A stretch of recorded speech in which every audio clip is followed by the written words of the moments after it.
Bismillahirrahmanirrahim. Assalamualaikum warahmatullahi wabarakatuh.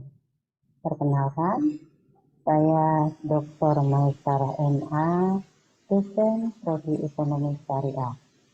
Untuk kali ini di semester sekarang saya mengampu mata kuliah pengantar fikih muamalah. Pengantar fikih muamalah ini merupakan mata kuliah dasar yang wajib diambil oleh mahasiswa Prodi Ekonomi Syariah pada semester genap. Mata kuliah ini sebagai mata kuliah dasar dalam memahami fikih muamalah. Nah, kemampuan yang diharapkan dalam pembelajaran fikih muamalah ini yaitu mahasiswa mampu mempelajari, memahami dasar-dasar muamalah dalam Islam, baik dalam tataran teoretik maupun dalam praktek dalam kehidupan sehari-hari. Materi pembelajaran dalam pengantar fikih muamalah ini meliputi yaitu ada 6 capaian pokok pembelajaran. Yang pertama yaitu dasar-dasar fikih muamalah, yang kedua konsep harta dalam Islam, yang ketiga adalah kepemilikan dalam Islam, yang keempat hak dalam Islam, yang kelima akad dalam transaksi ekonomi syariah, yang keenam adalah khiyar dalam bertransaksi.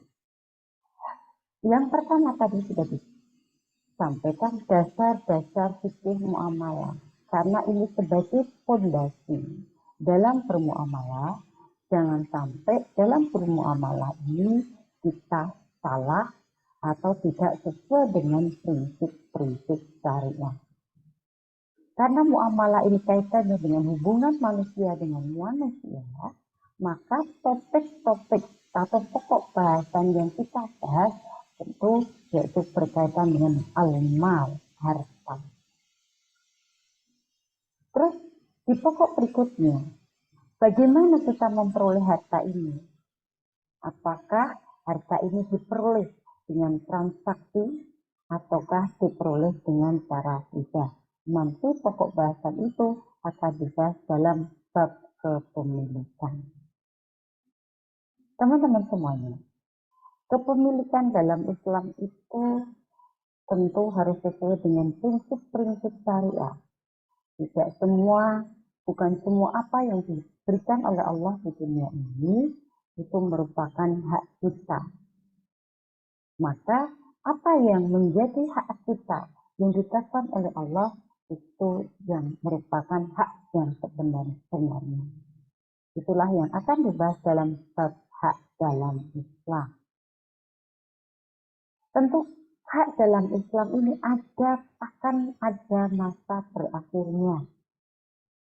Kapan berakhirnya hak dalam Islam?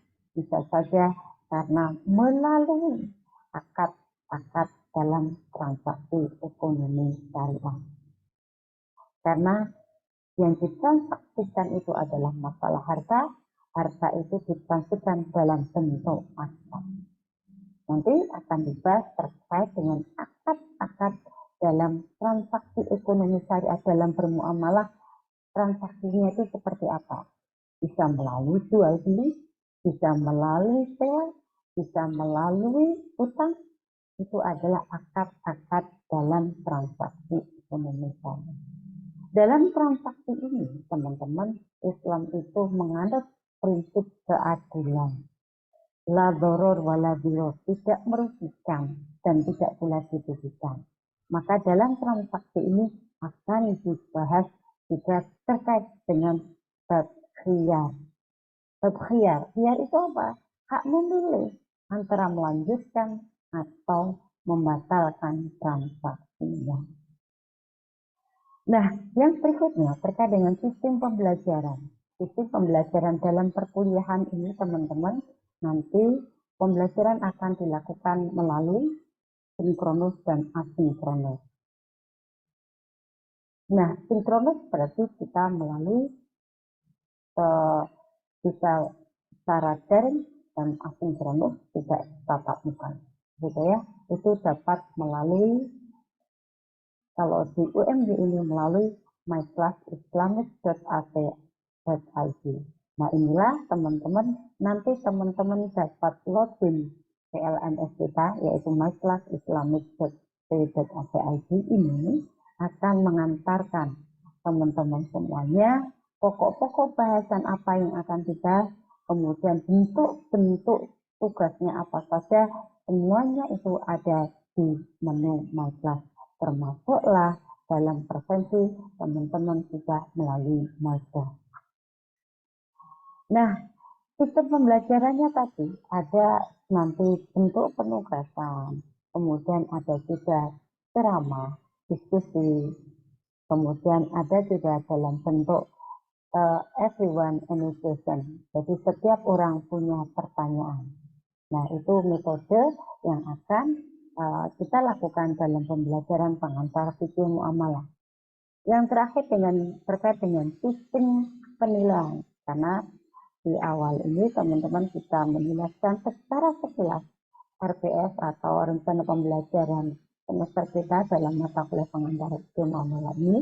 Kita juga akan memastikan terkait dengan penilaian. Sebenarnya penilaian dalam mata kuliah pengantar fikih muamalah ini apa saja? Karena ini mata kuliah fikih muamalah, pengantar fikih muamalah ini 4 SKS, maka penilaian yang pertama adalah uji kompetensi. Jadi uji kompetensi ini bagaimana telah kita sepakati yaitu 60%. Ini ada 3 sampai 4 uji kompetensi. Yang kedua ada berupa pembuatan makalah secara kelompok. Yang ketiga, penilaian berikutnya adalah masalah keaktifan. Jadi diharapkan dengan adanya penilaian terhadap keaktifan teman-teman bisa termotivasi, tergerak untuk selalu bertanya dan menjawab apa yang menjadi pokok bahasan diskusi nanti. Yang berikutnya adalah tugas mandiri. Tugas mandiri itu ada beberapa hal, yaitu revisional dan resume. Dan yang terakhir adalah forum. Nanti dosen akan memberikan topik diskusi, kemudian teman-teman menanggapi di forum itu. Itulah teman-teman semuanya terkait pengantar perkenalan mata kuliah pengantar fikih muamalah. Nah, untuk pokok bahasan berikutnya kita bahas berikut ini.